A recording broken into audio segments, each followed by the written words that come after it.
and welcome to Literazzi, where we read the first chapters of the greatest novels ever written.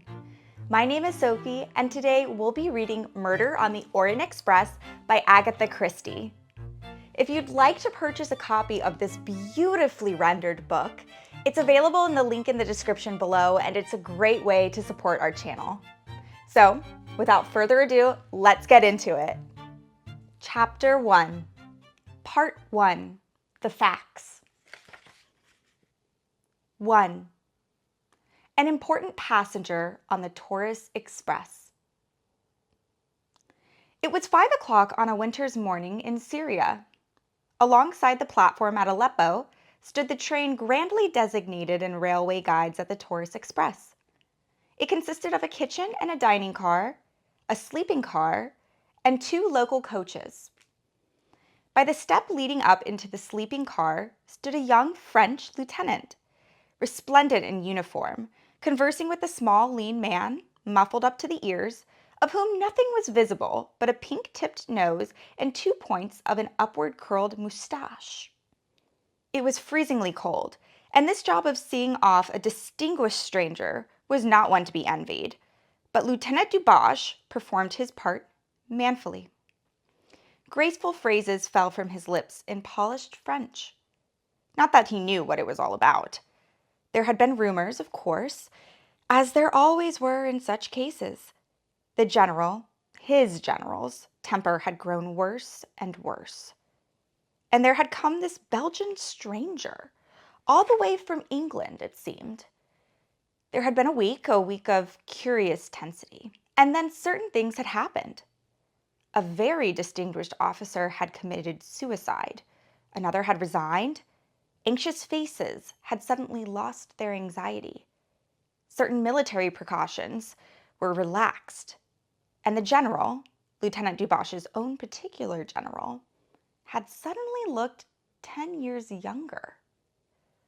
Duboche had overheard part of a conversation between him and the stranger. "You have saved us, mon cher," said the general emotionally, and his great white moustache trembling as he spoke. "You have saved us the honor of the French army. You have averted much bloodshed. How can I thank you for accepting my request? To have come so far." To which the stranger, by name Monsieur Hercule Poirot, had made a fitting reply, including the phrase, "But indeed do I not remember that you once saved my life?"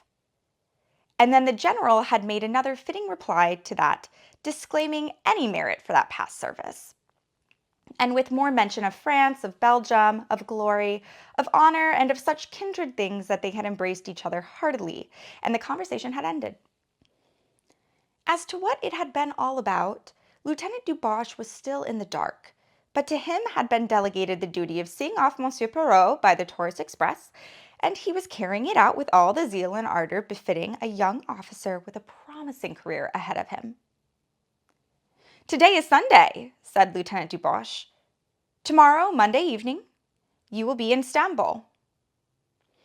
It was not the first time he had made this observation. Conversations on the platform before the departure of a train are apt to be somewhat repetitive in character. "That is so," agreed Monsieur Poirot. "And you intend to remain there a few days, I think?" "Mais oui, Stamboul, it is a city I have never visited. I would be a pity to pass through comme ça." He snapped his fingers descriptively. "Nothing presses. I shall remain there as a tourist for a few days." "La Sainte Sophie, it is very fine," said Lieutenant Duboche, who had never seen it. A cold wind came whistling down on the platform. Both men shivered. Lieutenant Duboche managed to cast a surreptitious glance at his watch. 5 minutes to 5. Only 5 minutes more. Fancying that the other man had noticed his surreptitious glance, he hastened once more into speech. "There are a few people traveling this time of year," he said, glancing up at the windows of the sleeping car above them. "That is so," agreed Monsieur Poirot. "Let us hope you will not be snowed up in the Taurus." "That happens?" "It has occurred Yes, not this year as of yet. Let us hope, then, said Monsieur Poirot, that the weather reports from Europe, they are bad. Very bad. In the Balkans there is much snow. In Germany, too, I have heard. Eh bien, said Lieutenant Dubois hastily, as another pause seemed to be about to occur. Tomorrow evening at 7:40 you will be in Constantinople. Yes, said Monsieur Poirot, and went on desperately. La Sainte Sophie, I've heard it is very fine. Magnificent, I believe. Above their heads, the blind of one of the sleeping car compartments was pushed aside, and the young woman looked out. Mary Debenham had had little sleep since she left Baghdad on the preceding Thursday. Neither in the train to Kirkuk, nor in the rest house at Mosul, nor last night on the train had she slept properly. Now, weary of lying wakeful in the hot stuffiness of her overheated compartment, she got up and peered out. This must be Aleppo. Nothing to see, of course. Just a long, poor-lighted platform with loud, furious altercations in Arabic going on somewhere. Two men below her window were talking French. One was a French officer, the other was a little man with enormous moustaches. She smiled faintly. She had never seen anyone quite so heavily muffled up. It must be very cold outside. That was why they heated the train so terribly. She tried to force the window down lower, but it would not go. The wagon Lee conductor had come up to the two men. The train was about to depart, he said. Monsieur had better mount. The little man removed his hat. What an egg-shaped head he had! In spite of her preoccupations, Mary Debenham smiled. A ridiculous-looking little man. The sort of little man one could never take seriously. Lieutenant Dubois was saying his parting speech. He had thought it out beforehand and had kept it till the last minute.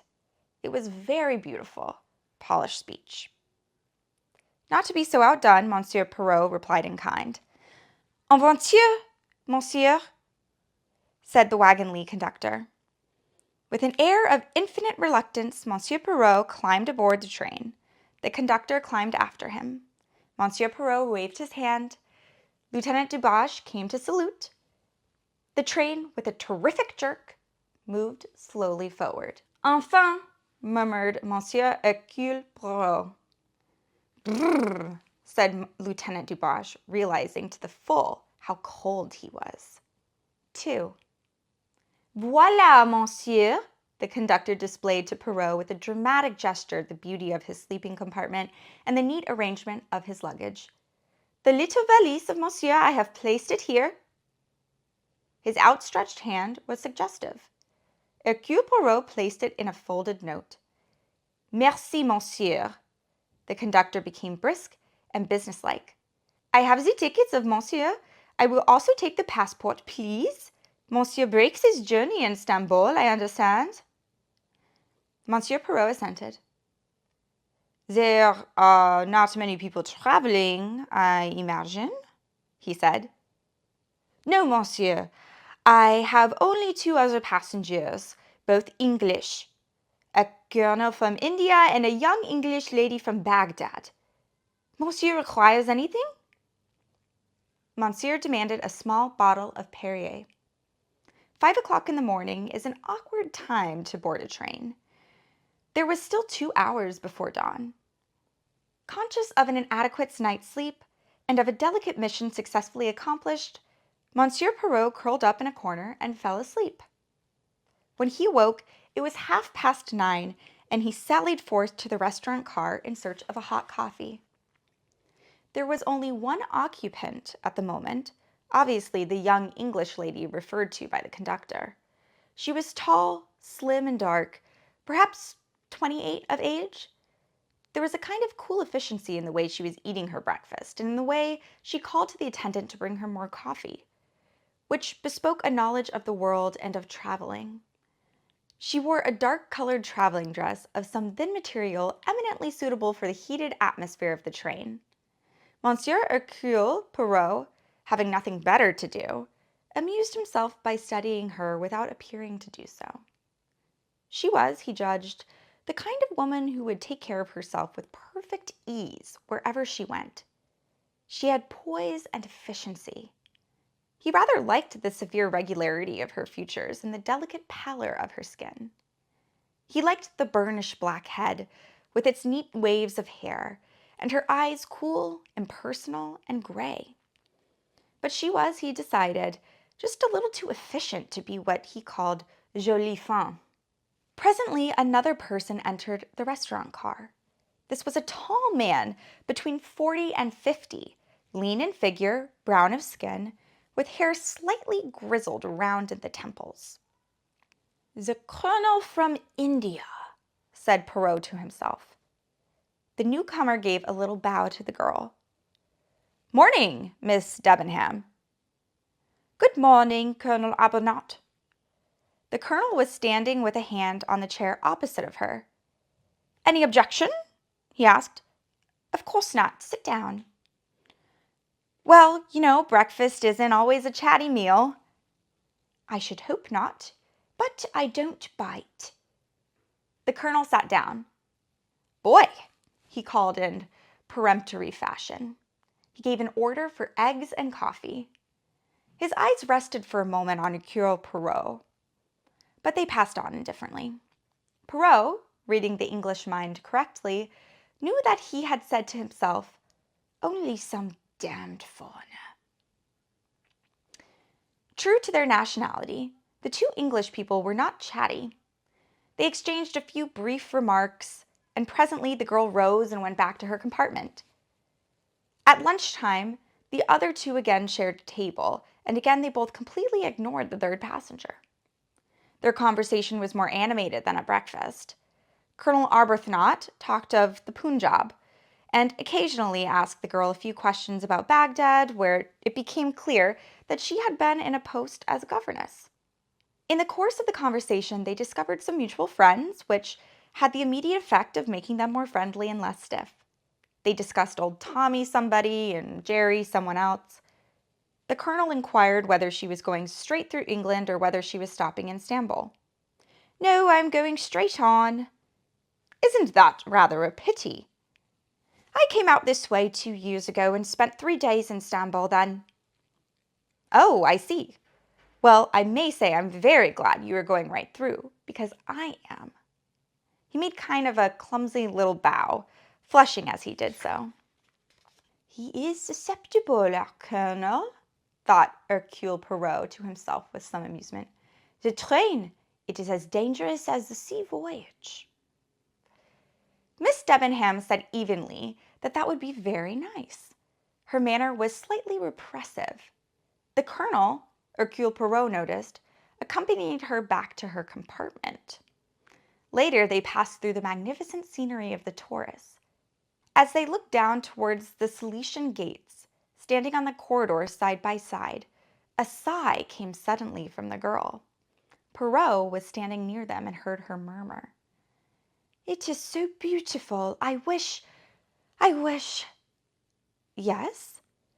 "I wish I could enjoy it." Arbuthnot did not answer. The square line of his jaw seemed a little sterner and grimmer. "I wish to heaven you were out of all this," he said. "Hush, please, hush." "Oh, it's all right." He shot a slightly annoyed glance in Poirot's direction. Then he went on, "But I don't like the idea of your being a governess, at the beck and call of tyrannical mothers and their tiresome brats."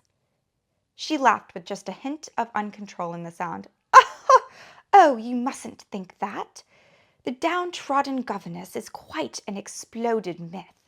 I can assure you that it's the parents who are afraid of being bullied by me." They said no more. Arbuthnot was, perhaps, ashamed of his outburst. "Rather an odd little comedy that I watch here," said Poirot to himself thoughtfully. He was to remember that thought of his later. They arrived at the Konya that night about 11:30. The two English travelers got out to stretch their legs, pacing up and down the snowy platform. Monsieur Poirot was content to watch the teeming activity of the station through a window pane. After about 10 minutes, however, he decided that a breath of fresh air would not perhaps be a bad thing, after all.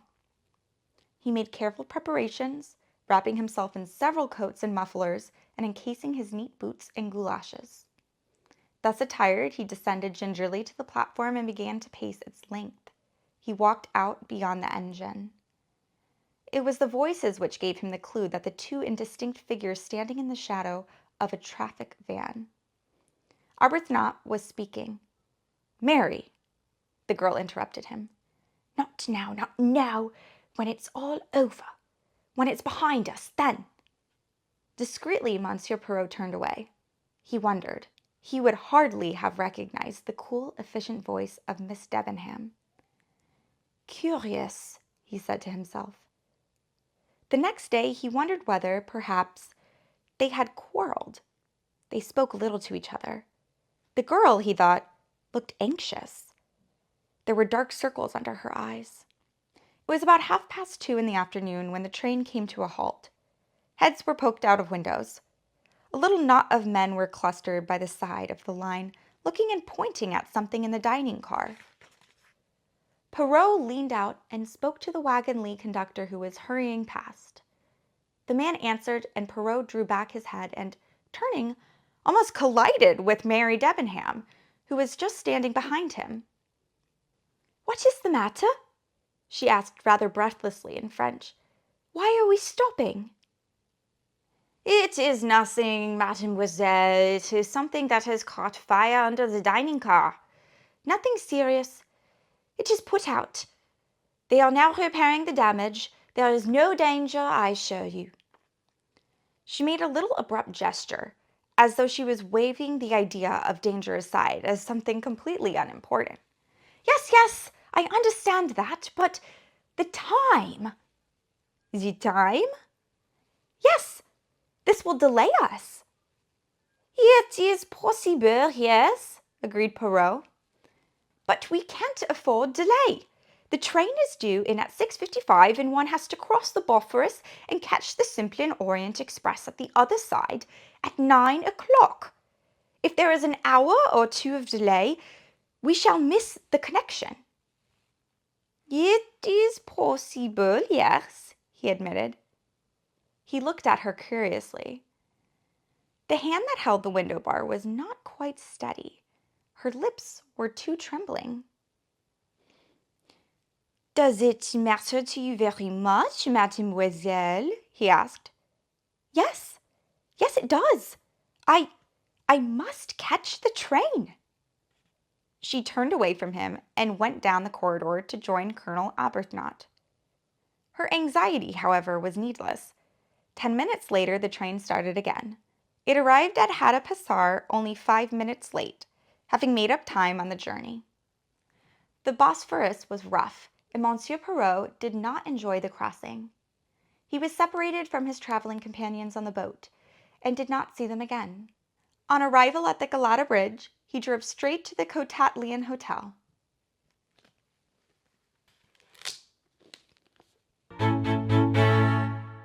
So that was chapter 1 of Murder on the Orient Express by Agatha Christie.